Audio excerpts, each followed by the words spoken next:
welcome to 58th meeting of Think Tank. This topic is actually waiting for a pretty long period, but due to this pandemic situation, our focus is on some other issues. Anyway, better late than never. Today we are having a very important person, Mr. UN Behera, as the chairperson of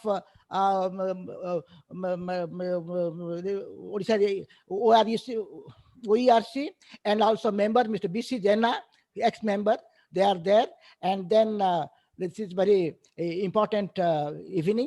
So let me to introduce Mr. Behera. I think I don't need anything to say about it. He is an IS officer of joined in 1983, and then he had a brilliant academic career.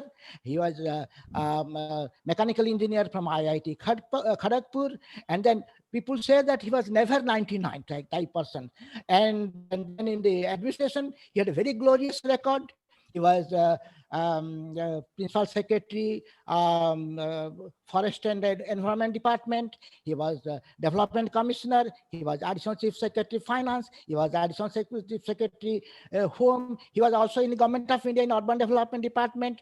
And then as an officer, I think he's a no nonsense officer, and bull's eye for actually the target. On the target, he has a bull's eye. Welcome, sir. Welcome very much to this Thank you. webinar. And then we have got another very distinguished engineer, Mr. B.C. Jena, who is the former member of OERC, former member of CMD, GRIDCO, and he was also chairman of SESU. And then I think he is one of the best engineers, electrical engineers around here.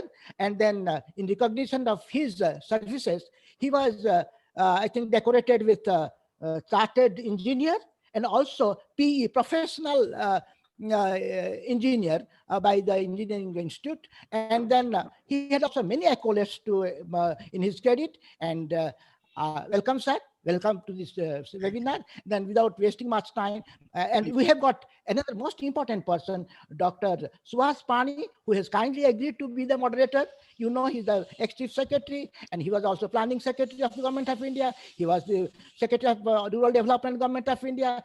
He is not only known for his as an administrative officer, he is known for his cultural and literary activities, and he happens to be the founding member of Think Tank. He happens to be also the guide, friend, and philosopher of Think Tank. Welcome, sir. Welcome very much, and he will be moderating this. And we have got General Mahapatra here to welcome everybody, and also Saroj Mahapatra will be joining us to propose the vote of thanks. Now I pass on this to Dr. Pani to moderate this. Thank you, sir. Thank you very much. Thank you, Swadesh. I think we are lucky to have eminent speaker and eminent guest who will be giving the keynote address. Before we make a formal beginning of the webinar, I request General Mahapatra, who is well known to all of you, is the chairman of the Bharatiya Vidya Bhavan at Bhubaneswar, and his unstinting support and encouragement has brought Think Tank this far. So I request General Mahapatra to give the formal welcome today. Thank you, sir. Thank you. Samastunku Namaskar. On behalf of Think Tank, I welcome all members, not only of Think Tank, but many other forum members who have joined or are joining. So it is a wonderful occasion, and the subject today is of great importance to all of us, particularly when we have gone through Fani and what happened to us when the electricity was not available. So now just to briefly introduce the subject, Orissa, the coastal Orissa is a sitting duck for the cyclones. And you will be surprised to know that since 1891 till 1818, we had 98 cyclones. And we add 20, we have in 120 years, we have got 100 cyclones. 100 cyclones.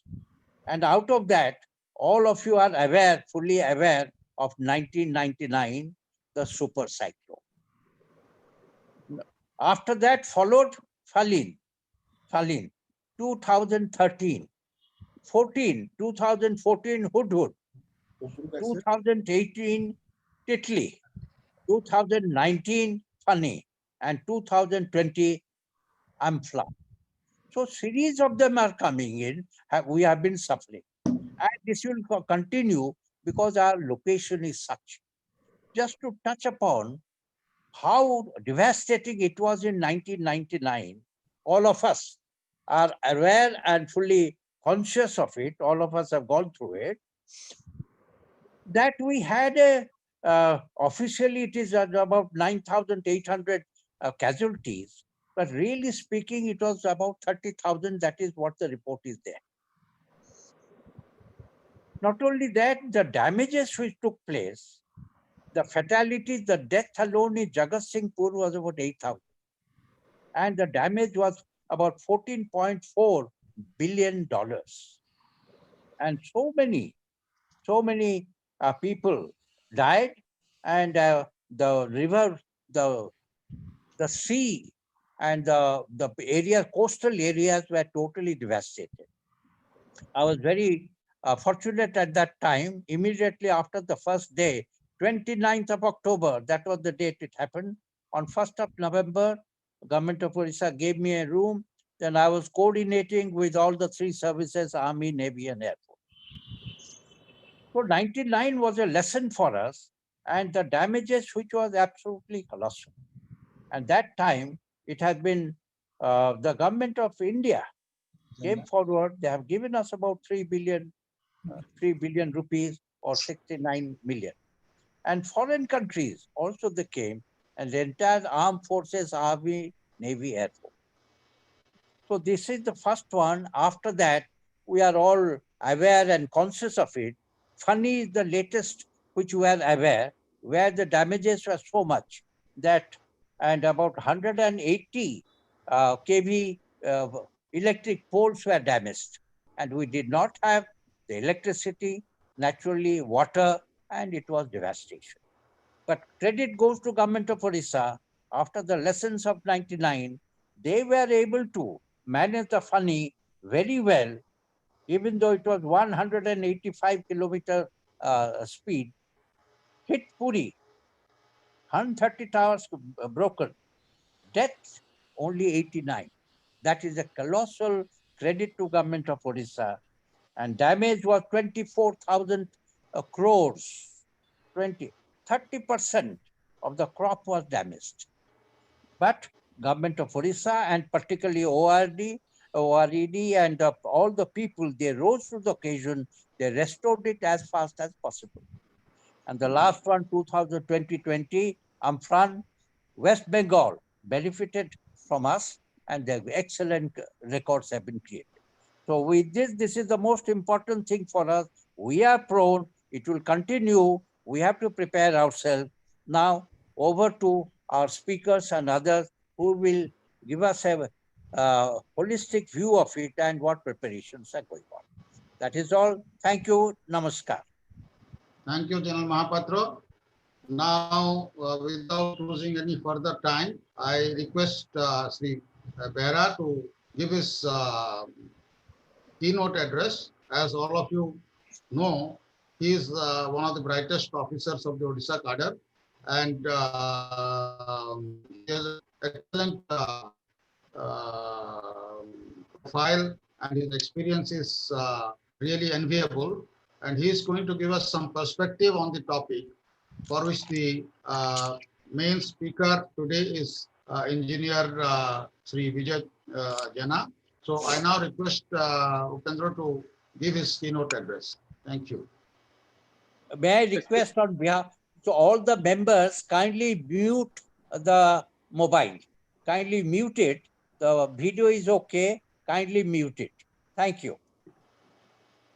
Respected Chairman of Chairman General Mahapatra, Dr. Pani sir, and honorable members of the think tank and participants of today's webinar. sir, it is a very nice topic to be discussed. And as General Mahapatra has introduced, Odisha is prone to cyclone, and many of the things, many of the development projects, many of the activities need to be cyclone resilient, cyclone resistant, which we learned after the 1999 cyclone, that how things to be done so that we can prevent or mitigate the effect of cyclone to some extent. And electricity sector is one of the major sectors which had to learn a lot from that cyclone, how to become cyclone resistant. I'll just give a little perspective of the electricity system of the state very briefly, so that just to get a magnitude of the problem. First of all, electricity network in Odisha has really undergone a sea change over the last 20 years, rather more so in the last 10 years, because now near 100% households in the almost 100%, I would say that though officially we are saying that it is 100%, maybe there will be a couple of 100 houses here and there. They are not electrified. Some are electrified on standalone networks, and most of them are grid connected. But we can say that today nearly 100% households of the state are connected with electricity. We have about 90 lakh consumers today in the state of Odisha. It's a real increase. About 3 years back, it was about 60 lakhs. So after this various schemes, Government of India and the state government, Government of India schemes of RGGBY and Deen Dayal Upadhyaya Gramin Vidyutkaran Yojana, our Biju Gram Jyoti Yojana and Biju Saranchal Vidyutkaran Yojana. Because of these 3-4 schemes, all the households in the state are today electrified. Just to give a perspective, the distribution transformers, which is the lowest point in the transformation system, which converts 11 kV volt to 220 kV, 400 kV LT systems, we had about 78,000 transformers, TT, distribution transformers in 2010, March 2010, which went up to 1,76,000 transformers in 2015. Today it is 2,50,000 distribution transformers we have in the state. It is more than 3-fold increase in the last 10 years, the distribution transformer. And transformation capacity at the distribution transformer level has gone up from 4,600 megawatt in 10 years back to today 12,000 megawatt, nearly 3 times. So you can say over the last 10 years, this network has increased a lot. And it has also, because of all this cyclone, lot of things have been done in that regard. Of course, Mr. Jaina will be telling you about the details of these things, but roughly in 1999 cyclone, we really had not been prepared for a major cyclone like that before that, but we learned a lot from that cyclone. Simple thing as pole straightening machine, this iron pole straightening machines, we possibly did not have any before that, but today fortunately we have a lot of straightening machines. And this pre-stressed concrete poles, which used to be generally used in those days. Even we had some wooden poles also earlier. This has been totally changed to now iron poles, MS, mild steel poles and other things. Even these 33 kV, normally when in the distribution system, we have 33 kV lines and 11 kV lines. And below that LT segment, we have this LT lines. Damage to LT lines, though it apparently looks to be widespread, but it can still be restored in a very short period. But when it comes to 33 kV and 11 kV, restoring those lines becomes difficult. Some technological changes were adopted in the last 20 years. For example, what they call it, they have gone for 33 kV towers, mini towers. So they have gone for 33 kV mini towers. In Bhubaneswar, particularly In Bhubaneswar city, a lot of these lines have been done. So they are better resistant to the winds. Similarly, we have something called H-poles. You might have gone in many places, H-poles.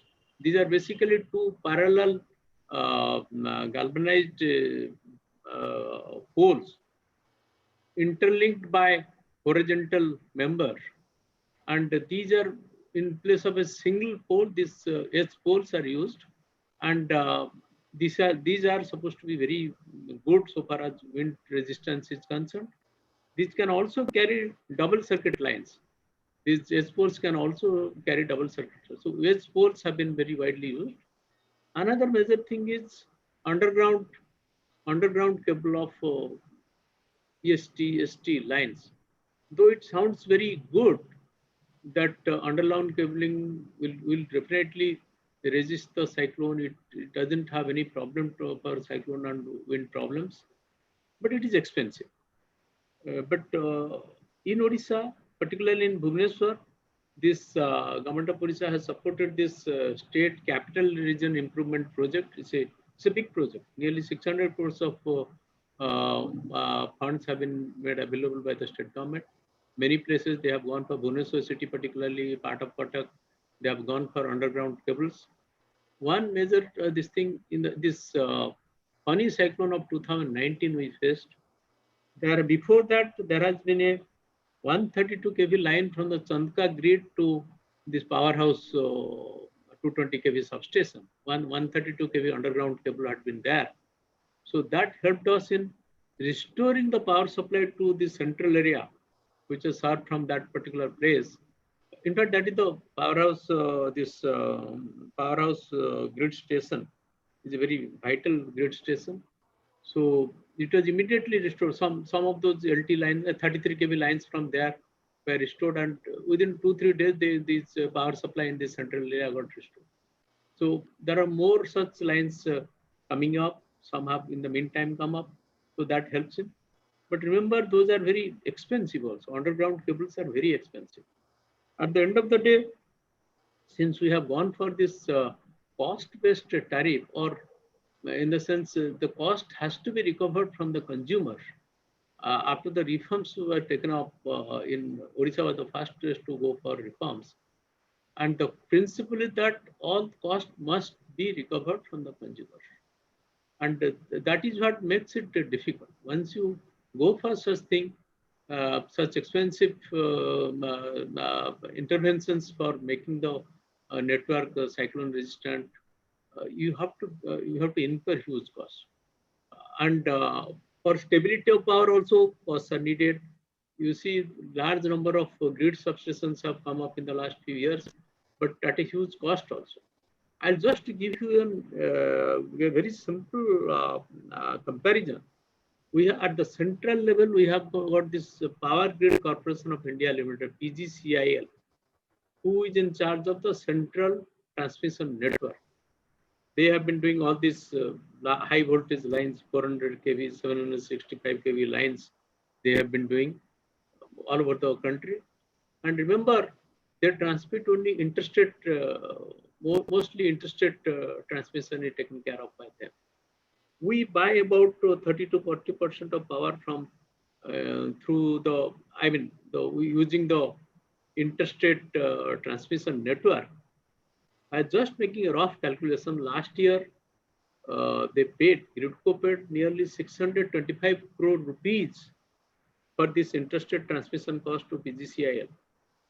In effect, and for transmitting just about 6,700 million units of power, million units of energy. Meaning, per unit, their charge is 1 rupee. 1 rupee per unit charge for central transmission utility. Whereas for our own state OPTCL, Odisha Power Transmission Company, who is our state transmission utility, we have transmitted nearly 30,000, total of 30,000 million units. And the average cost is 25 paisa. Average cost for the state transmission utility is only 25 paisa, whereas the state transmission utility we are paying nearly 1 rupee. There are two reasons for why this is, because they have made it, their system is very robust, number one. So huge investment has gone in there. Two, the entire cost they are recovering from this, from the users. Users in the sense, the state distribution companies, Gridco pays it on behalf of all the distribution companies in Odisha, because they are the people who buy power from other things. So, and in Odisha, it is little cheaper because state government has been putting in money for development of this infrastructure. State government has given a huge amount over the last few years. Immediately after the reforms, the state government was not in a financially not in a sound position to give much money, but later on, huge amounts has come from state government. They have given, so primarily because they have given a lot of money to OPTCL, so they have been able to bring that cost down. But there is a limit up to which state governments can pay it. As per the reforms, if you look at it, the consumer has to pay everything. State government should not pay anything. In many states, why many states? Most of the states in India are paying huge amounts of subsidy to their consumers. But here in Odisha, we don't have any subsidy. State government doesn't pay any subsidy to the consumers, but they are giving this capital grants to the OPTCL as well as to the distribution company. To that extent, the tariff, our tariff is one of the lowest in the country. To that extent, this has been contained to some extent. But the basic point that I'm trying to make is anything that we do for improving the structure, for making it better cyclone resistant, it involves a cost which needs to be recovered from the consumer, and obviously for various reasons, political reasons, there is a resistance to pay the tariff. There is a, like this year, there are 20 paisa hike in tariff, which are just about 4% hike, and there has been a political resistance. Though I know that there has been general acceptance of this hike in tariff. There has been general acceptance. If you talk individually to people, I do not find much resistance to this. But for various reasons, there has been a resistance to this. So politically, governments do not normally like tariff to go up. Normally, given a choice, the tariff should not go up. Nobody likes tariff to go up, even by a paisa. So anything that we make in making the system better, making the system strong, robust, resistant, it carries a cost that has also to be kept in mind when we are talking of these network systems. So another area which I must make a mention, one is this aerial bunch cabling in the LT segment. You must have come across these days aerial bunch cabling, where all the three phases and the neutral phase, 4 phases combined together are passing through one insulated cable kind of thing. So we call it aerial bunch cabling, ABC, aerial bunch cabling.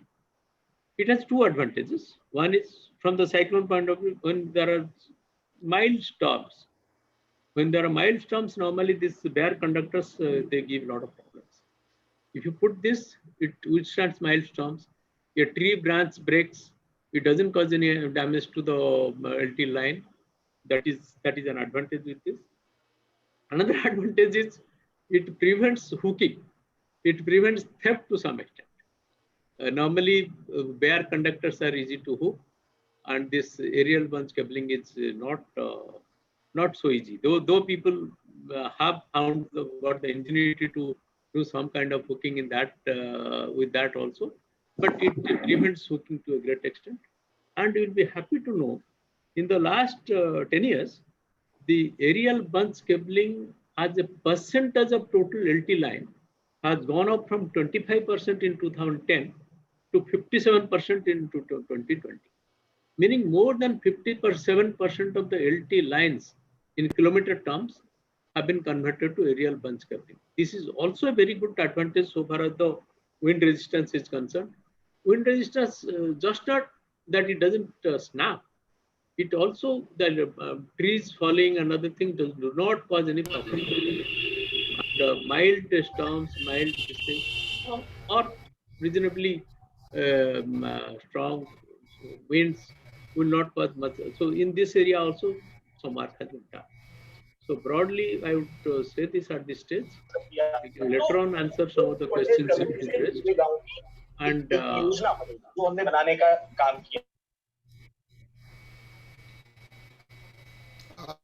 Thank you, Upendra.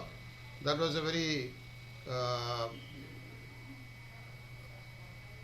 useful introduction in your keynote address. It has also set the perspective on some of the important issues that we are going to cover today.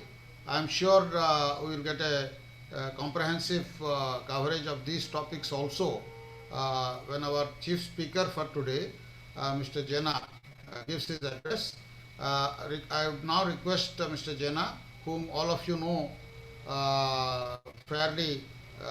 He is a familiar face in the think tank, but more importantly, I remember the days he was the executive engineer of Bhubaneswar Distribution Division. So he was always in great demand. But he has come a long way, and that was also in the long past when we were young. Any requirement was promptly being met by Mr. Jena. But he is one of our experts in Odisha in this field, and I am particularly happy because of a specific reason. Because electricity supply, actually what we get in our houses and in the industries, has many dimensions, and he has an experience of all these dimensions, like actual interface with the consumer as a distribution executive engineer for many years. Then of course he came into the at the policy level and also at the upper management level in the electricity board when it was there, and also he has had an experience of the regulatory function, which is rather enviable, I would say, and everybody is sort of waiting with bated breath to hear his presentation. I would request all of you to be patient because he is going to take about 45 minutes as he has indicated to us, and that will give us a really fairly comprehensive coverage. So let us all welcome Mr. Jena, and I request him to start his presentation. Thank you. Thank you, sir. So,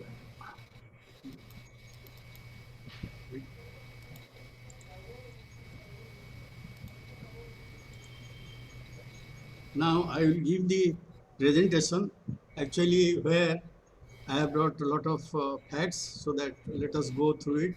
Already we have overrun, time overrun is there, so let us carry on.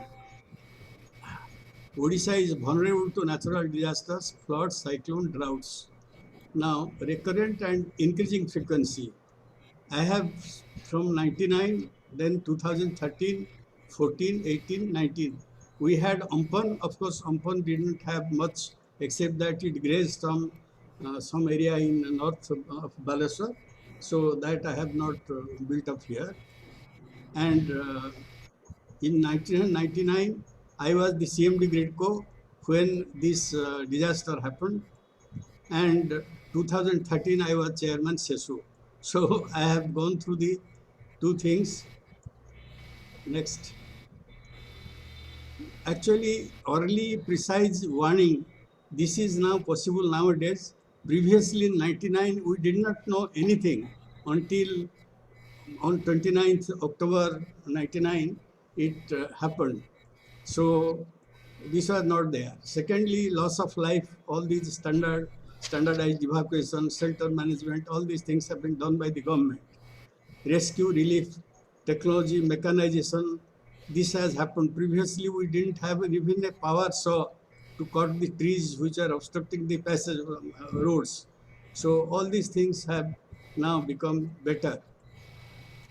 Now, I will take you through this to appreciate that how the infrastructure density has increased rapidly. Consumers were 16 lakhs in 2000. Now it is 2019, 96 lakhs. Peak demand from 1682 to 4800. Energy 10,000 to 28,000 MU. EST circuit kilometer from 8,267 to 50,850. Then EST substation from 61 to 153. Primary substations 550 to 1062. DTR substations from 40,170 to 2,49,000, which was stated by the chairman OERC, and distribution network in kilometers from 1,14,000 to 3,81,003. Damage density in absence of strength and resilience per 100 square kilometer. In 2000 it was 1027, now it is 6,166. Transformers affected were 27, now it is 162. Length of line length 79 kilometer, 255. Here actually 255 is the kilometer. If you take the conductor, it is multiplied with 3 because 3 phases go. Previously, in 99, 2000, 20,000 poles were affected. Now it is 200,000, 2 lakhs poles. And the demand of electricity has increased like anything. And the areas which are affected are widespread: power supply, water supply, transport, communication, everything. So it has become a major thing that when there is no power supply, several services are also affected. Now, cyclone, this is the restoration period I have given here. Super cyclone 1999, it affected 3 districts. Continuous affected were 2 lakhs. It took us 6 months, 180 days. 2013, 2 districts and 5 lakhs, 60 days. You see, area-wise, I will explain why in 99 it took so much of time. First of all, we are not acquainted with the type of disaster which came. Actually, how to tackle it, we did not know. In fact, at that time, lot of help came from Andhra. They sent quite a number of gangs, and for which it could be expedited, restoration could be expedited. In 99, 1st September 99, CESU was privatized. At that time, it was CESCO. CESCO was privatized, and AES was the player. Actually, the first player was Tata's, but unfortunately, at the last minute, Tata's came up with certain preconditions which were not part of the tender. So as a result, we had to say them sorry. And AES, being the second bidder, were invited, and they matched with the price, and they were given. It was in September 99. This was given, and just after barely 1 month later, the cyclone was there.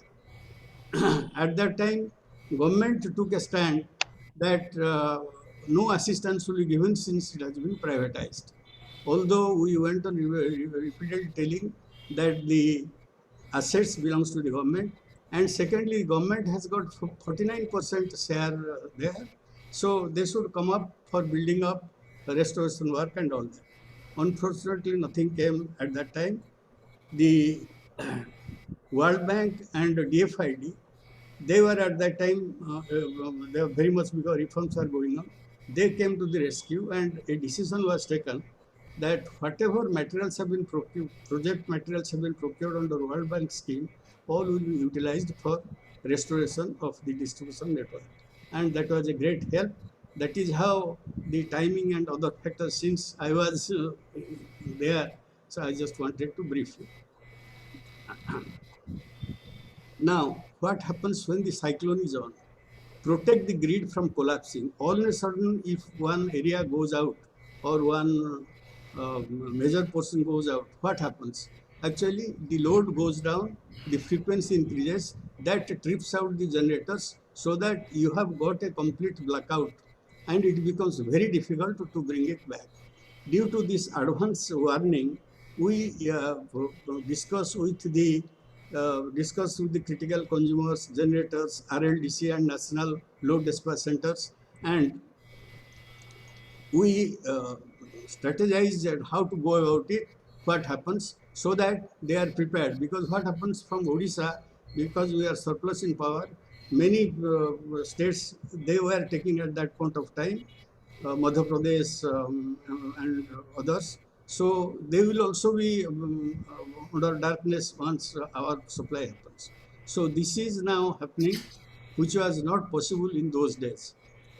As the wind speed increases, load has to be reduced systematically. Generation has to be managed to achieve optimum grid parameters. So this is a real-time place exercise since the storm is passing over a predicted route, which may change.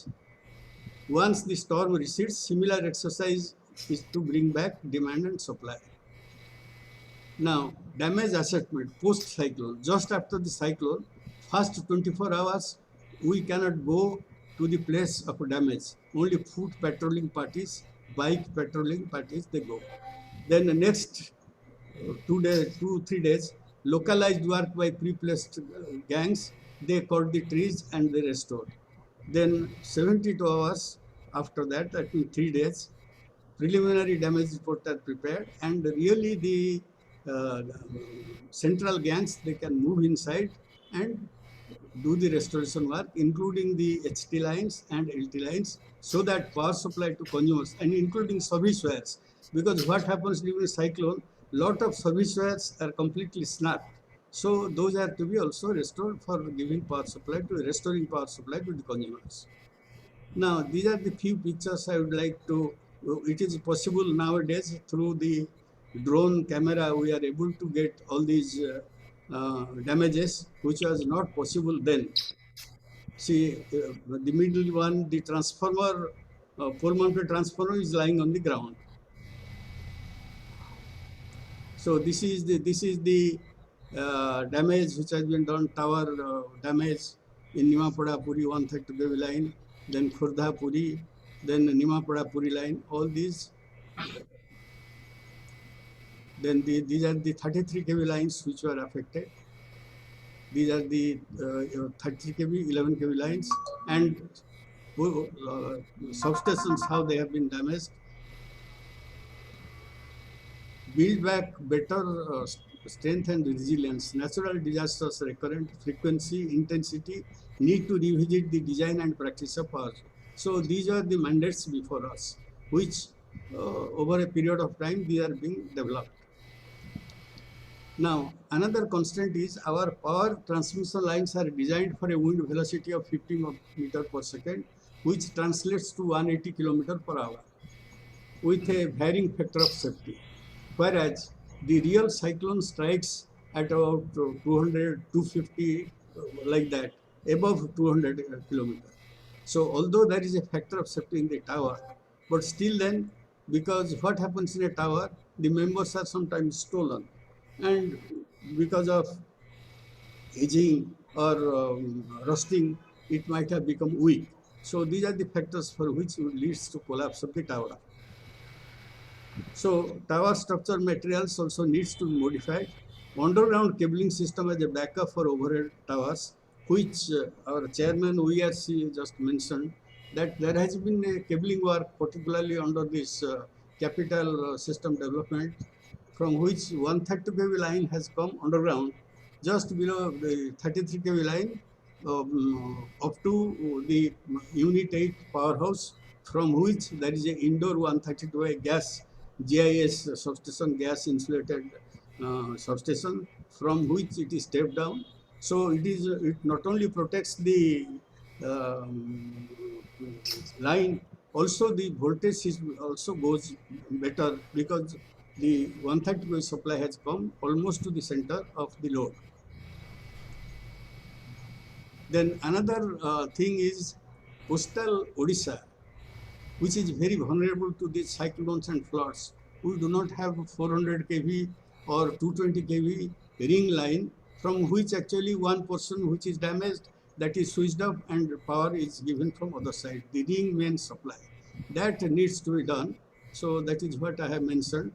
And these are the details which have been given. This Paradip, Pandiabil, Berhampur, Jaipur can provide a long, and these works, they are in progress. Long-term mitigation measures are 11 kV lines on H poles, as our chairman also mentioned, that once 2 poles, they are actually joined and their strength increases 4 times. It has been tested, and they are immune to these cyclones. You will find that across Taradanda Canal, one H pole line has been drawn with H pole line that has never been disturbed during the cyclones, super cyclone, and after that various cyclones. So that gives that H poles, they give a better stability and resilience to the system. Then 11 kV overhead lines in high density consumer areas, which in Puri we have covered this entire Puri Bodadanda. When I was chairman SESU, it was covered completely in a ring system. If one portion fault goes, there will be no darkness, power supply will automatically go. It is connected to two sources of power, so that there will be no power failure. Then HVDS in vulnerable areas to avoid long-term LT lines. Instead of long LT lines, we can have the high voltage distribution transformers, small transformers mounted in the pole, like 15 kVA, 16 kVA, from which directly the consumer is given supply. We had done such type of thing during the reforms time inside the capital area. And then LT lines, AB cables, this aerial burst conductor, which also the chairman mentioned, Chairman OERC mentioned, AB cabling work, these have got a lot of advantages. First of all, if there is a cyclone, if it falls, it is no danger to the human being or the cattle and all that, which happens, which is not the case in case of these overhead lines. Once they snap, there is every likelihood of somebody getting electrocuted. And AB cables are easily, it can even taken up and power supply will be resumed. So that is something which should be done in a big way, particularly in rural areas. Underground cabling will be very costly, but AB cabling will be cost competitive. Instead of 3-phase lines, only we have got 3-phase 4-wire inside one cable sheath, and it goes through the poles. Then synthetic polymer insulators with galvanized cross-arms. This is to be used. LT cabling with plinth and pole mounted erections. Conductor snapping is a major occurrence. What happens in a distribution system? The poles bend, the conductors sag, dangerously sag, and they also lead to a lot of electrical accidents. Now, if there is a short circuit, current flows through the low resistance part to the earth. As a result, fuse blows or circuit breaker trips, isolating the fault. This is the fundamental of any protection system, working of any protection system. If the earth resistance is high, the short circuit current damages the equipments in our house, including burning of wiring. This is applicable not only in a house, but also in a substation, in a 11 by 0.4 substation, let us say, where we are getting power supply. If the substation earthing is high, what happens? Then high voltage occurs, for which the consumer's equipments, they get damaged. It is therefore essential to keep the earth resistance within the safe limits. The safe earth resistance in a domestic 3-phase installation should be around 4 ohms. What have the snapped conductor wire lying on the ground remains charged. Fatal accidents occur when a person or animal comes in contact with it. Proper earthing of pole structures, stay wires, etc. to be done to ensure to render the conductor dead. That means by the time it touches the ground, it should be de-energized by tripping, blowing out of the fuse or tripping of the breakers at the control room. Earthing, which is generally overlooked, plays a very important role in electricity system, including house installation, needs to be done properly and maintained from time to time. Actually, earthing is an aspect, what during my experience I have seen, that except major grid substations, earthing is not given that much of importance, particularly in 11 by 0.4 distribution substations, as a result of which lot of problems occur. The voltage fluctuation and the high voltage in 2 phases and low voltage in another one, and if a fuse blows, then a consumer's voltage fluctuates. All these things happens there, which needs to be maintained. Of course, once we put the earthing and transformer, we think that it will last further. No, every 5-10 years it needs to be. After all, we are putting GI pipes, they may corrode, and to the top it will appear that everything is okay. But from there it is detached, from the bottom it might be detached. So this needs proper maintenance and also attention. Then safety part, we are coming to the safety part. The use of electricity is essential in various industries. So now, the dangers from electric shock are due to electric shocks resulting in burns, injuries, death, electric flashovers resulting in deaths, electric faults resulting in arcing explosions, explosions in electrical equipment resulting in damage to installations and deaths, fire hazards resulting in destruction, loss of life, and release of smoke, dust, gases which spread over the large area quickly. Now, this I have done in a tabular form just to say what happens in a residence. What are the incidents that occur? House person gets electrocuted by touching live immersion heater. Room heater catches fire. Electrical appliance gives shock. Fan falls down. Electrical fire resulting in destruction. Now, why it happens? Lack of awareness, unsafe appliance, precautions bypasses, careless use, unsafe exposed appliance, defective appliance, not earth, improper installation. You see, all our particularly refrigerators, we have water immersion heaters, all that they need to be earth, because if there is any leakage, at least the breakers will trip or the fuse will blow.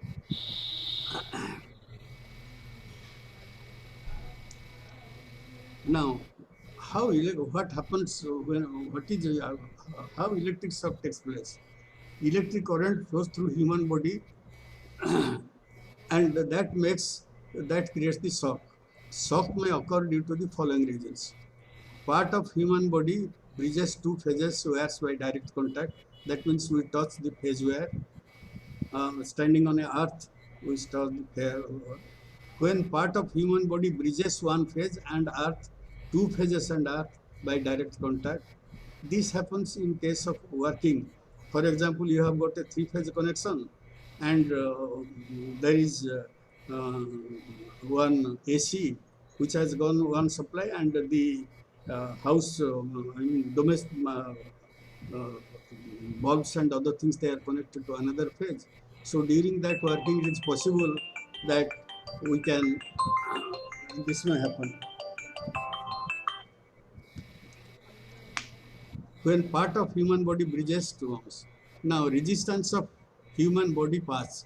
This is something which all of us should know. Dry skin has got 10 to 50 megohms. That never happens. Wet skin. That means whenever you are sweating also, the skin also gets the resistance. You can see that it goes down 1000 ohms. From 50,000 ohms, it comes to 1000 ohms. Hand to foot, the resistance, let us say we are touching in one hand and the foot is on the ground, the resistance will be around 500 to 600 ohms. Year to year, across the brain circuit, it is 100 ohms. Internal, excluding the skin, internal part of the body has also got a low resistance and it is around 100 ohms. Dry skin is much safer than wet skin. Dry surroundings are safer than wet surroundings. Skin with perspiration has got low resistance. Wet walls, wet insulation are dangerous. Year to year shock is most dangerous. Hand to hand shock is very dangerous. Hand to foot shock is very dangerous. Shock not involving heart, brain and involving only remote skin is less dangerous. Skin with cuts, wounds, bruises has low resistance. The human life is sustained by two important physiological functions. One is respiration, breathing. The second is heartbeat, stroke, blood circulation. Failure of any one of them is dangerous to, fatal to human body. Human body has got a central nervous system, and minute biochemical electronic signals travel continuously on the brain to actuate various functions. But when a person gets electric shock, the external potential drives electric current through a part of the human body. This shock current disturbs the internal biochemical electronic signaling in the central nervous system. The first reaction is loss of signal between the muscles and the brain. The man gets confused. Thereby, the person gets attached to the conductor until removed with external help. Because whatever signal is to come from the brain to leave the wire, that doesn't come because of this disturbance. The next serious effect is on heart and lungs. The signal controlling heartbeat are disturbed and goes into the state of irregular beat called ventricular fibrillation. That I will explain at a later slide. The rhythm of electronic impulses controlling the heartbeat gets disturbed. The various muscles controlling heartbeat fall out of step instead of working in synchronism with each other. Pumping of blood becomes irregular and pumping rate reduces. The supply of blood to brain is reduced and the person may become unconscious, breathing may stop, and brain doesn't get oxygenated blood. Normal frequency of heart is 70 cycles per minute. When the doctor measures or when we measure ourselves, it is 70, 80 like that. AC supply has got a frequency of 50 cycles per second, which is 3000 cycles per minute. So when electric current passes through the body, it tries to operate the heart at that frequency. Heart being a muscle, it cannot definitely operate at a speed of 3000 cycles per minute. So it comes to a standstill position, which is called fibrillation, ventricular fibrillation. And that only stands for a few seconds. Within that period, if messaging and artificial respiration given, possibly one can recover. But beyond that, it becomes fatal. Now, what are the magnitude of shock currents? I have tabulated it, but finally, if you come this 40 to 80 milliampere, rapid uncoordinated series of contractions of heart muscles causing irregular heartbeat, fibrillation takes place here and possible death. Above 100 milliampere, severe burns, muscular contraction, stoppage of heart, death, etc. Now, you will wonder that actually instead of milliampere, if I indicate voltage, what voltage is really dangerous for body? Now, if we multiply this with our resistance, which I have said it was 100 ohms, or let us say it is 600 ohms. So 600 ohms multiplied with 100 comes to 60, 70 volts.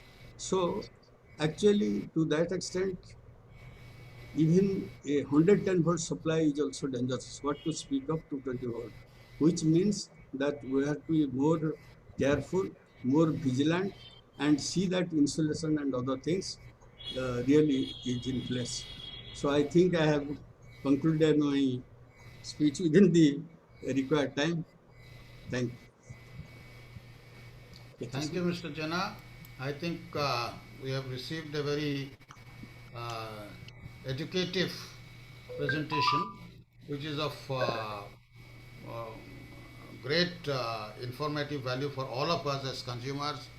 And even though these are extremely technical matters, some of these they have been presented in such a fashion as can be understood by the non-technical people also very easily. I particularly find it very interesting that you have taken time to alert the consumers also about the dangers to some of the issues related to electrical supply and the dangers of electrocution, dangers of shock, which becomes, I assume, quite relevant at the time of cyclones when there is some damage, and at that time one has to be extra careful. So I think that was very illuminating and educative, as I said, and we can now have a open house discussion. So those who want to participate and make any suggestions or ask for some clarifications may indicate their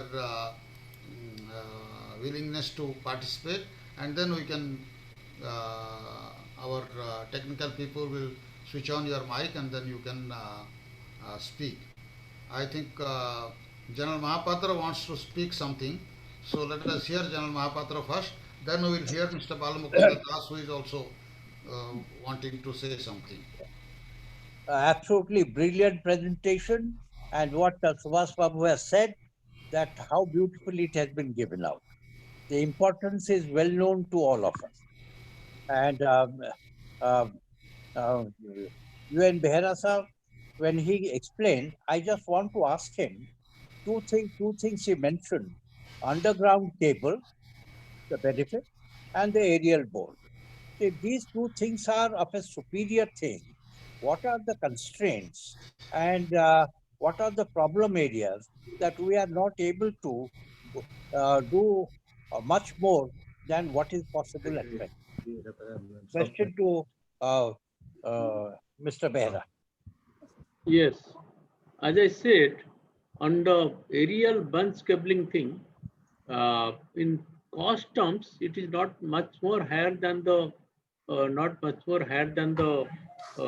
bare conductors. So as you see, we have already reached 57% of the LT lines spread over the state, already covered under aerial bunch cabling. It has a lot of advantages. Mr. Jaina has very clearly explained. One is these do not cause any safety hazard. Similarly, on cyclone times also, this doesn't get damaged. But at the same time, it is more expensive than the bare conductors, but really not that much. The cost is not that much higher. But when it comes to underground cabling, it is actually you need a lot of other expenses in this. Besides the cable, you have to have that cable trends kind of thing, and all those costs add up.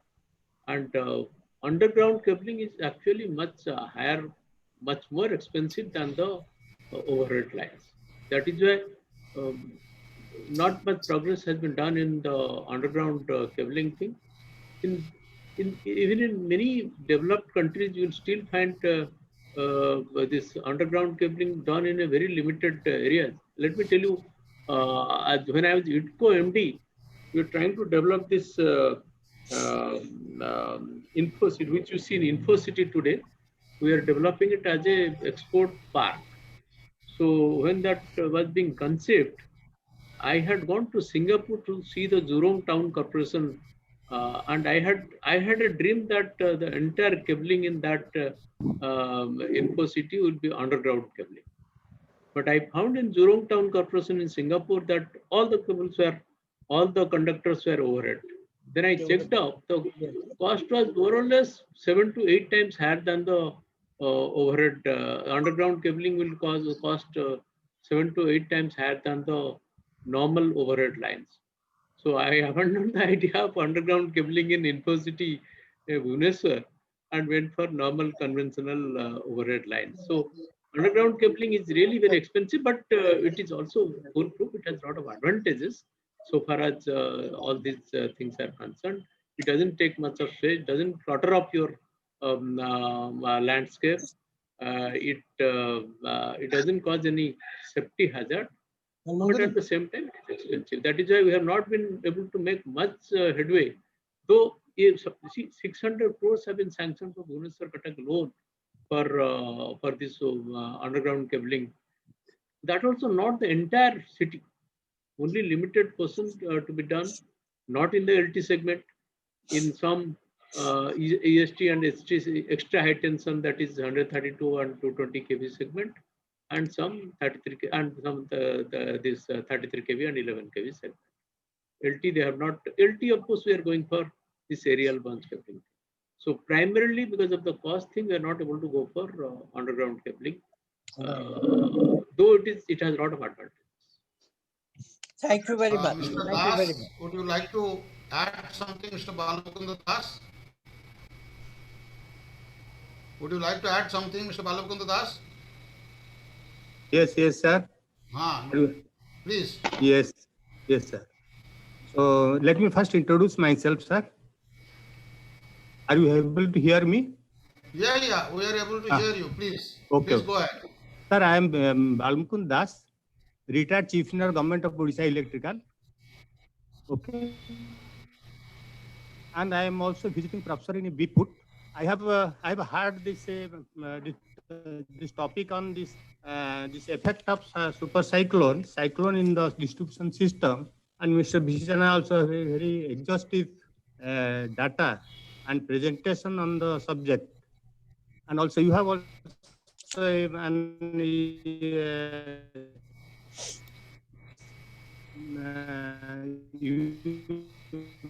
Not clear.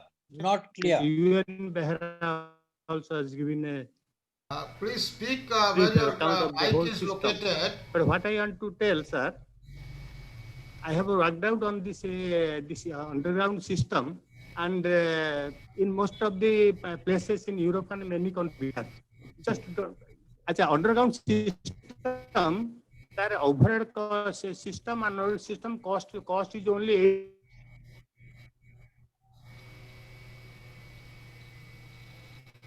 Not audible. Okay. Not audible. Not audible. Kindly speak to your speak into the place where your mic is.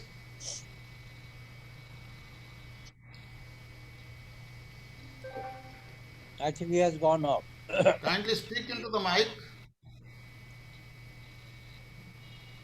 I think we have some I think ask somebody else. You may problem come. there. Ask somebody some other question. I think we'll come back to him. I heard what you are saying. He is possibly talking of Yes. life cycle no, cost actually of how much energy has underground been cabling. generated from the solar system in He is India. possibly talking of What is the life plant cycle cost of underground cabling. Yes, it makes sense to Yes. make a life cycle cost of underground Sir, cabling. well, And in the long run, it may work out to Yes. be sensible. It may sound sensible, but then it requires a huge cost, and somebody yes, has to on the pay system for is it, definitely good. because charging one the thing- whole thing on the whether we consumer can may afford be the- difficult. I think possibly you are trying to say this. But in once we can afford life cycle cost concept you are trying to say. the life, Let us hear, Mr. Das, what is the specific point you are trying to make? We are yes, sir. unfortunately your Now audio is I'm not telling. very clear. yes, I am now telling my concern is that we will be facing these cyclones very often, not this island that this is not the Fani is not the last one. We'll be meeting this cyclone very often, because our system, our geographical situation is like that of our state, and it is a climatic phenomena. So for this, why I'm just giving as the statistics. Just give me some time. I can also make you understand. Sir, we have got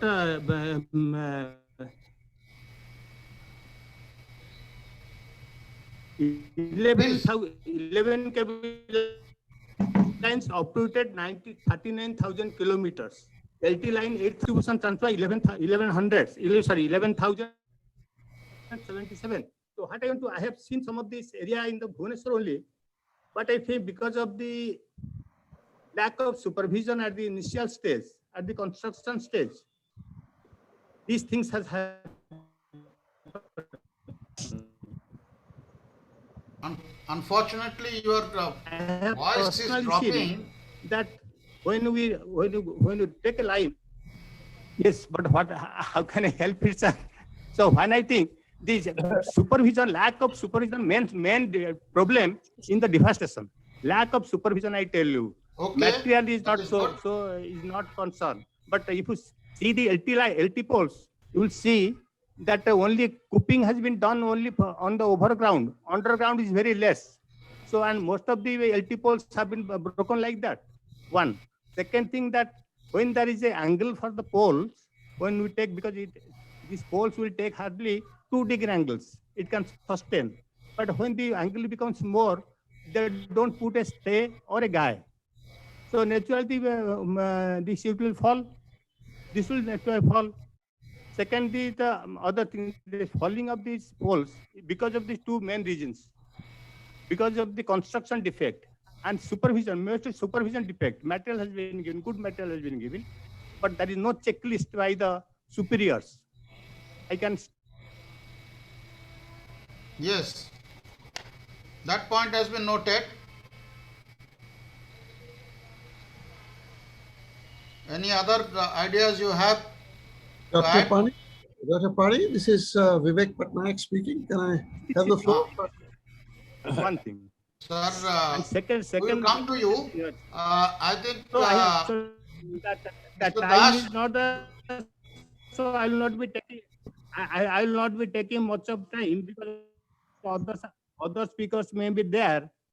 yes, And another thing, the lack of coordination between different departments. You see, okay, ସବୁବେଳେ ଗୋଟେ Okay. ଖୋଳା ପୋତା ଚାଲିଛି ଖୋଳା ପୋତା ମାନେ ଭୁବନେଶ୍ୱର ପଟେ ଆମେ ଗୋଟେ ଲାଇନ ଟା କରିଦେଇ ଚାଲିଗଲୁ ତାପରେ ସୁରେଜ ବାଲା ତାକୁ ଆସି ଖୋଲିଦେ ଦି ଫାଉଣ୍ଡେସନ ବିକମ୍ ୱିକ୍ ଦେନ୍ ଦି PWS ଖୋଲି ଚାଲିଗଲେ again the foundation becomes weak so this is resulting the not ଏତେ ଡ୍ୟାମେଜ ହବନି ଯୋଉ ଷ୍ଟେଜ ଥିଲା ସାଇକ୍ଲୋନ ଆସିଥିଲା ସେଇ ଏତେ ଜୋରରେ ହବନି we appreciate, but I think we'll come back to you again. We'll come back to you again. Mr. Das will come back to you again. Yes, now, another thing is because we are not able to hear you. Unfortunately, you are making very good points. Audio is bad. Mr. Das, please hold on. We are not able to hear you, so just hold on. Please wait. Please wait. We will come back to you. Please wait. Now, I would like to request Mr. Vivek Patnaik to make his comments. Then we will come back to you. We will come back to you. Mr. Vivek Patnaik, sir. Thank you. You are muted, sir. Your mic is muted. Kindly unmute it. Thank you very much, Yes. Mr. Pani, the moderator. And, well, I was very pleased to hear the presentation made by Mr. Behra and also by Mr. Jena. And I was quite happy that Mr. Balmukan Das led an intervention, which I liked, to be honest. In the first place,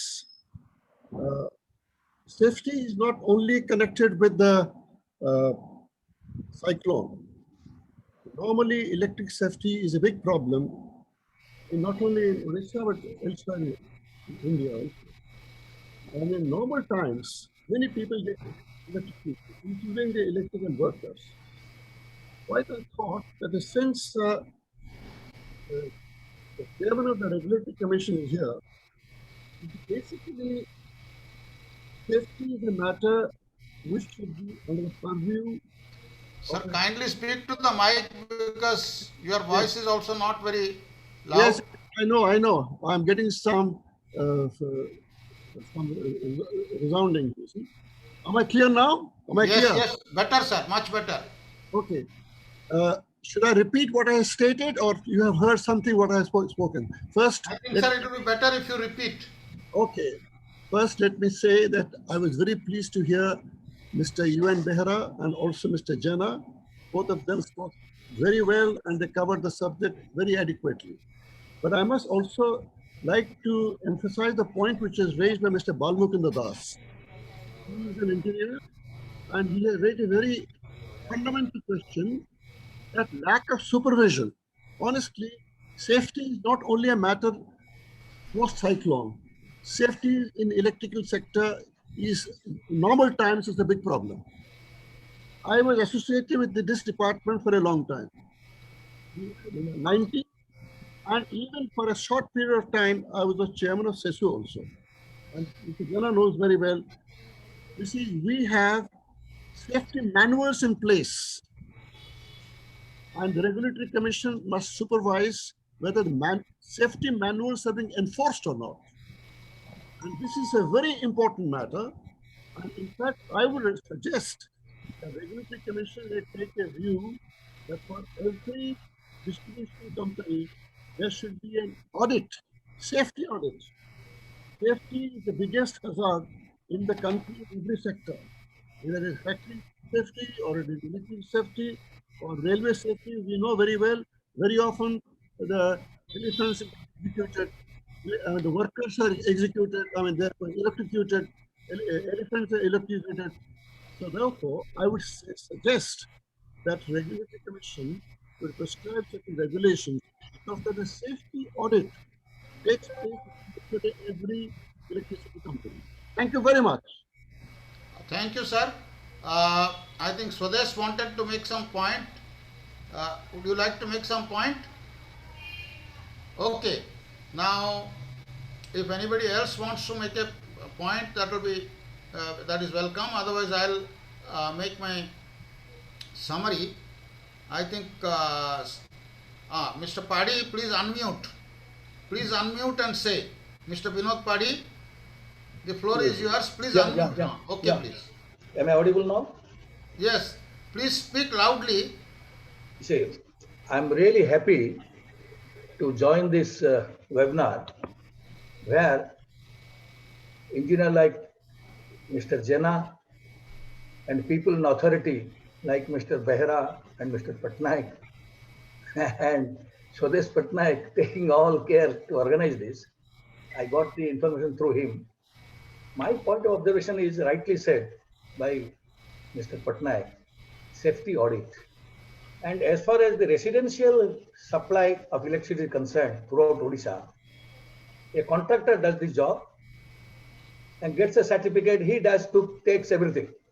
And the line is given, and a meter is tested by the authorities and fitted. As far as the earthing is concerned, whatever the contractor does, putting a GI pipeline and putting some carbon, charcoal, and connecting a wire, it is never tested about the resistance of it. See, the 3-4 ohms, what Mr. Jana said, is hardly, it is attainable if you leave it to the contractor. I would suggest by Regulatory Commission, as far as for the safety of the residential houses, at least in the capital, let the department take care to do the job and charge the cost to the resident. See, and test it to necessity, So that will ensure safety. Number 2, the lines that earlier it was drawn for LT line, it has been loaded so much by OTV, this TV, that TV, GTV, so many wires and cables you will see, they are overloaded. And by cyclone, some trees falling somewhere, it's pulling down, the steel poles getting a little bent up. As Mr. Das suggested, that maintenance part, like any other sphere of activity in the governance, that is lacking very much. And that too, added to the tragedy, you find overloading of the line. And near the transformer, huge bursting sound comes up and there is a tripping. And what they do, they increase the diameter of the wire at the connecting link.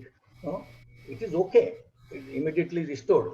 But the safety part is gone. See, a fuse is given to safety so that it snap and it will not encourage danger and fire. So that sort of safety thing to start with is the resistance that I would wish. Thank you very much. Nothing more to add. Okay, thank you, Mr. Padi. Now we have, I think I'll take one more speaker, then I would request Mr. Behra to respond. Sanjay wants to speak something. So I will give the floor to Sanjay. You can give your inputs and then Mr. Behra will respond. Sir, thanks everybody for the very educative talk. I would like to mention 3 small points. First is going solar. How exactly we can make it easier and feasible. Number 2 is that the point was made regarding cutting of the lines frequently. So in advanced countries, there is a system of conduits where these wires are kept permanently. Maybe something can be thought about that. Third thing is that the point that was mentioned by my previous speaker, government is giving a lot of emphasis on skill development. Let us all appreciate that government cannot do all these things. So it is ultimately the skilled people who will do that thing and make it meticulously without any error. Maybe we need to have a greater coordination between the department, the regulatory commission, the contractor, and the skill development and the skilled boys. Thank you for giving me the opportunity. Thank you.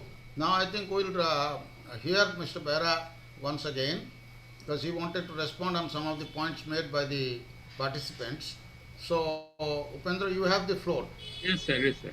So since this safety issue has come up very strongly, I think most of the speakers who have said that they have covered this safety issue. It's a very important issue, and it has really been a big problem with our system. And let me tell you, you must have all seen most of the distribution transformers do not have a boundary fence. Like that, whatever little barbed wire thing they have, many places do not have. You'll see cows and buffaloes going to the distribution transformer, and often there are accidents because of the people playing around with in that area. So, and many trees the transmission, these LT lines passing through trees, the branches grown, creepers growing all the way right up to the top. So all kinds of things you saw in, and many poles are in such dilapidated condition that they can snap in any time. So fortunately, after this Tata Power has taken over this CESU distribution, we had imposed a capex requirement for first 5 years. So this year, first year, they were supposed to submit a capex plan for 300 crores. They have submitted some capex plan. They submitted a capex plan for 350 crores or something. We found that some of the things were really not necessary because there are other provisions for doing that. Capex is again, let me explain a bit. Any capital expenditure, it to be done with 30% equity and 70% loan as per our Electricity Act provision. And 70% loan means that has to be borrowed from many financial institutions, and the regulator allows the interest on that loan. And on the equity portion, we give 16% return on equity. So as you know, whatever investment is met, and then depreciation is charged every year. So interest on loan, return on equity, and depreciation on the capital asset, all these things are allowed every year in their annual revenue requirement, which is passed on through the tariff. So obviously, so whatever they spend, it has to be recovered in this thing. But a sound distribution system has to make capital expenditure every year so that the network is maintained properly. And we noticed that this safety has been badly neglected. And this is a real problem with our distribution network. All the 4 distribution companies have that problem. Fortunately, Tata Power identified this as one of the major issues. In fact, before we told them, their proposal consisted of some 60 odd crores of capital expenditure on safety aspects during the first year. We are very happy we as such approved that this thing. Though we cut short from 350 crores proposal, we brought it down to some 280 crores or something this year, because some of the things we found that were really not that much necessary at this moment. So we cut down, but this safety thing, we have allowed them some 60 odd crores for first year. And I'm glad they have identified this area as one of the priority areas. And obviously, if you look at, because this CESU, as well, they are not, because of certain losses and other things, they are not able to raise sufficient money to meet the power bill and the employee expenses and other things. So repair and maintenance and this capital expenditure always gets a lower priority. But here in the new setup, all the privatized companies will be privatized now, and all will be required to do some capital expenditure in their system. And safety will be given a priority in this by this company. At least regulatory commission will ensure that. I hope this will ensure the safety aspect to some extent. And there is another question about Mr. Panda, Sanjay Panda, he was raising about solar. Yes, solar, as before we just started this seminar formally, General Mahapatra were talking about this solar thing. We are trying to encourage rooftop solar in a big way in Odisha. We have introduced to net metering. Net metering is something whereby any consumer himself will put a solar system on this thing, which will also be connected to the grid. So during the daytime, when the solar system is generating the energy, it can feed it to the grid, and during other time, he can draw from the net, he can draw from the evening. Obviously, solar system is not generating, it draws from the grid. So, and his meter is being a net metering system. So he has to pay for the net energy draw. It has another advantage for the consumer, because normally our tariff is low at the lower slab and higher at the higher slab. So when the net metering is done, the higher slab is chopped off. So to that extent, the consumer gets a benefit in terms of energy bill. Though distribution companies are opposing this thing, that they should be charged at a flat rate or something. We'll have to see how it is tackled. But for the time being, this net metering is there to stay for some time, and it will be really useful for the consumers. We're trying to encourage it in a big way. Thank I have a you. point to make. I think Mr. Jena wants to give his Yes, final sir. input. So let us hear Mr. Jena. About maintenance part, actually this frequent failure of power is because of bad maintenance. If you go around in a car, you will see creepers, green things, all are touching the line. Even it will be difficult for you to find out a tower because the creepers have gone so far. You see, all these people, they know very much that if a green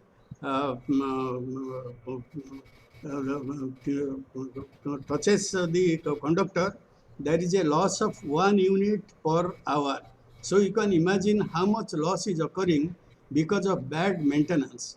Apart from loss, this commercial loss, a technical loss, there is also because of safety, I mean, the interruption of power supply is because of that. If you go around and you will see that many areas actually the trees have there, and the even in tower lines which have gone inside capital, they have also been completely engulfed with these things. As the chairman pointed out, Chairman OERC, there is no boundary wall, safety wall, so that people nearby, they will be playing ball, cricket ball, that will go inside. They will just merely go and God forbid something may happen. All these things are happening. So the lack of maintenance is a very big problem. And I will submit one thing, that it doesn't cost much to maintain these lines. To maintain these, just to cut the trees, cut the whatever is touching the and cut the creepers, and then once they are dry, draw them out, they will be clear. These things are not happening, for which we have got interruptions. Earth fault, always there is a earth fault tripping because of this thing. So this is something which must be, apart from the investment, whatever Tata Power or other companies are going to do it, this is something which must be driven into the mind of the people who are at the field level. They should go around, see themselves, find out the places, even stand at one place and see that you clear it when I am here. So it is that urgent actually. In capital, this is the state of affairs. You can imagine what might have happened elsewhere in the state. Thank you. Thank you. I think now we'll wind it up. I'll just make my summary and concluding remarks on some of the important points which have been made. I think we have had a fairly comprehensive and deep coverage of the subject, but I would like to bring back the focus onto the original topic, which is with a focus really on the natural disasters and the its impact on the electricity sector and other things. But I'll also make some general remarks in passing. I think most of us have the memory of the recent cyclone fresh in our mind, even staying in Bhubaneswar, although it did affect a large area of Odisha. And incidentally, it is nothing to do with coastal, because as we have seen, some of the cyclones have affected Gajapati, Rayagada, and other areas which are normally, we had never anticipated that cyclones will be affecting those areas. In fact, the travails of those people living in those areas are quite really far higher than the travails of the people living in Bhubaneswar. Anyway, so I think one of the key points which has come up, which is relevant also in the general situation as well as in the cyclone situation, is the matter of coordination. I have seen at first hand how the things were handled during the last cyclone when Bhubaneswar was also deeply affected. I think after the super cyclone, the last fill-in was the one where we got affected substantially, and the government, I should say to the credit of the team Odisha, that they put their best foot forward and there was reasonably good coordination. However, I would feel that the preparation for cyclone and the situation was somewhat left something to be desired. I'll just mention a couple of things. The immediate requirement at that point of time is the three items basically. Again, we have to divide this whole system into hierarchy where the main transmission lines up to, let us say, 33 kV and above, and then you have the 11 kV and below, which is related to the domestic supply. So and these have to be handled absolutely separately, and there has to be separate preparedness for this.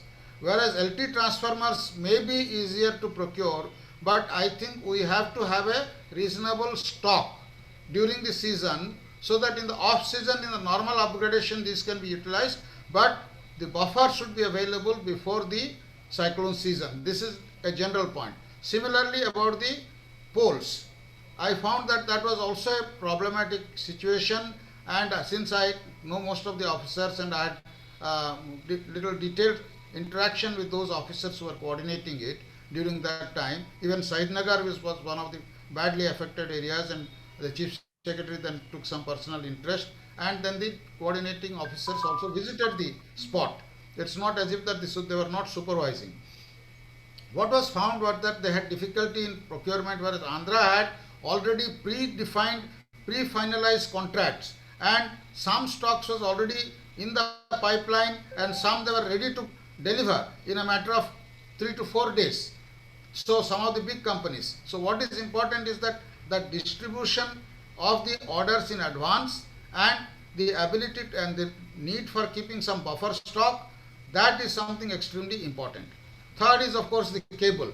Cable requirement was not so high as I noticed during that particular period, but nevertheless it can also be a requirement of different dimensions and different capacities and all that. So that should also be kept somewhat in reserve, but the transformers and other things should be paid. This is one. Secondly, I think an annual audit, we have talked a lot about audit and all that, safety and all that. I think we will not cover, because it is not very central to the cyclone related issues, though it is a very important issue.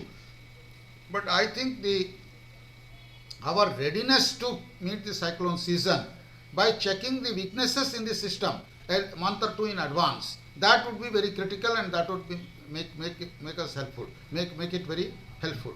I am also, this is just as an aside, I would like to say, though it has, because it has some very important economic dimensions, and it was, this question of capital expenditure was discussed. I will come to that in a minute. For example, the poles which are bent, as you know, steel is almost like gold, because the price of steel has gone up so much. At the time the steel poles were set up, maybe some were set up 10 years ago, some 20 years ago, but some were bent or broken.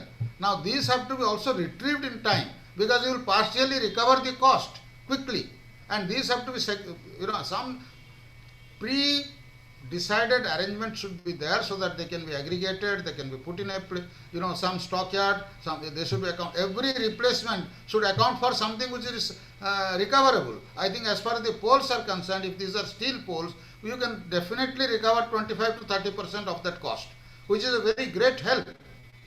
So that is one. As far as another dimension which is not often in the public view, which is rather unfortunate, is that Odisha had a very robust, Mr. Patnaik would know, because we have all worked in the industry sector and small industries sector. One of the sector where Odisha was very strong in the manufacturing was the electricity sector. We were manufacturing excellent transformers and cable. Of course, those days it was only open cable, twisted cables of aluminum, twisted cables and all that. And also cement concrete poles. The Bhubaneswar itself had a factory, and structurals are not very difficult. Galvanized structurals can be certainly prepared in Odisha. So I think there is also a need for supporting the small industries for two reasons, for very selfish reasons. One is that they may cost marginally high, and we can provide some system by which that can be met.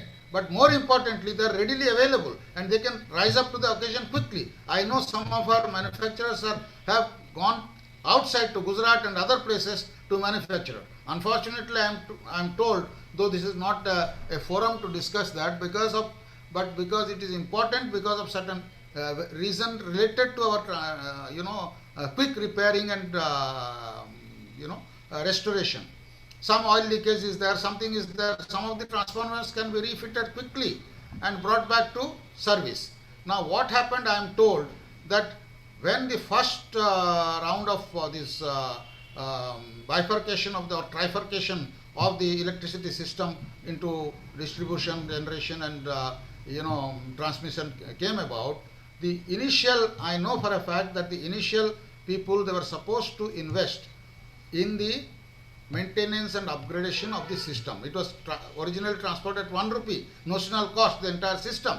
But I have to make a distinction between capital upgradation expenditure and regular maintenance. Maintenance is certainly to be met by the distribution companies from their own resources, out of the revenue they generate. And the tariff, since our regulatory commission chairman is here, that can be provided for within the tariff, because some natural annual replacement, some percentage, something will be required. That should be part of the actually revenue expenditure, which will partially fund the normal depreciating assets. But the capital, real upgradation to a qualitatively higher system, changing the transformer, setting up new transformer, part of that should be capital expenditure. As he has already explained, there is some system, but I think we have to take some bold action in providing the capital expenditure from the government budget. There is no way it can be handled from the normal revenue unless we are, if we follow that principle of consumer pays for everything, then we can get into that vicious circle and no real upgradation will be done. So this is something also we must be addressed, and we must accept the situation that will be a hybrid system where the major new capital assets to be created and upgradation will be partially funded by the state support, but the normal maintenance which is neglected, that is where our problem arises, because the normal maintenance sometimes is also neglected. I was told that the distribution company at that time brought through some crony procurement system. Everybody knows it, nobody wants to talk about it. System, they wanted to bring it, they have actually brought those things, and at that time the small industries protested also, but that was not taken care of. But this is also a vital issue. Now as far as the readiness, it requires coordination, there is no denying that, but I think we have to be sector specific coordination mechanism have to be put in place. Now we know that Odisha has done extremely well post 99. I was there in Delhi during 99, but with some of our friends, other colleagues, we tried to coordinate from Delhi the supplying of relief materials and all that. But the situation was really bad in Bhubaneswar, and for a variety of reasons, Mr. Jena has covered somewhat. We had found it difficult to be, but that situation is not there, and we have been able to manage the minimum loss to life. That has been Odisha's high point, which is not appreciated across the country only, but across the world. We are recognized that our model of disaster management is very good as far as preventing loss of life. Preventing loss of property to some extent is there. But as far as the sector specific things like roads, like restoring physical communication, which is the road, restoring telecommunication, restoring electric communication, these electrical systems, these have to sector specific coordination mechanisms have to be put in place in advance and on an institutional basis. I think that will help us to go a long way in ameliorating some of these difficulties. A simple issue which I would like to highlight, which is a problem for the road sector and a problem for the electric sector, that is tree cutting. Now chainsaw is, these electrical saws are very common. I think the communities should be provided these things in advance, and after the cyclone they can be kept in a reasonable place, like the board in city. Some of the municipality can keep the stock and all that, or some engineering institution, organization can keep the stock. But before the year, volunteers can be trained, and supposing Sahidnagar had only 2 electrical saws, we would have cleared the road within one day, half a day. Because I remember in front of my house, when big tree had fallen, I had to go and look for actually axe, kuradi. So I went, and actually I was, some front door neighbor said that it is available at such and such place. There was a boy who is living in the last part of our street. No, incidentally we don't have a street name. And I went to him, got the axe, and we started together, 3-4 people, we started clearing the tree. Now, this is a simple thing which will save lot of time, because the actual technical people are not able to access their vehicle to restore the line also, they are not able to negotiate. So I think these are some small things. And similarly, safety measures regarding fallen wires and other things, there should be local awareness which should be created, and there should be a group of volunteers in each area who should also be made disaster sort of friendly and who can contribute. I am sure in every area one can organize that. That civil defense concept was there, but I don't know how it works. And another important point is the problems faced in the rural areas are totally different from the problems in the urban areas. And generally, there is a need, because the capital has to be restored, because then otherwise the command and control system cannot work. So that is something which is important. There should be no confusion, because in Bhubaneswar there was a lot of confusion even at the middle of the restoration process, that you first restore our areas, we will not allow you to proceed further. They do not understand the linkage of the hierarchy of the electrical system, that if this is not restored first, something else cannot be done. Secondly, the problem in different areas may be different. So those are practical problems. But I think on the whole, Odisha has learnt its lessons, and after today's presentation, we will take it up with the government, and some of the beautiful ideas which have come up and some of the suggestions which have been made by the chief speaker and the speaker who gave the keynote address and our participants, these can be collated and these can be sent to the appropriate quarters, and with that we can our discussion will become really fruitful. Now I request Mr. Saroj Mohanty to give a vote of thanks, after which we will formally wind up this meeting. With the one request, as an elephant, sir, you have killed lot of elephants by falling wires. Let us save the balance elephants that are in Odisha. Thank you. We will take it up. People are free to give additional suggestions and send it to Swadesh Patnaik, so that before he finalizes the estimate, he can incorporate some of them. Mr. Saroj Mohanty.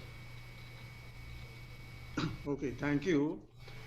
After a very interesting webinar and speeches by eminent speakers, it is my present duty to propose a formal vote of thanks. Well, as it normally happens, our webinar starts with a welcome by General Basudh Mahapatra, and he did it very nicely, followed by Sri Swadesh Patnaik, our convener, who introduced the speakers to the audience. The topic of the webinar was effect of cyclones on Odisha power system and electrical safety.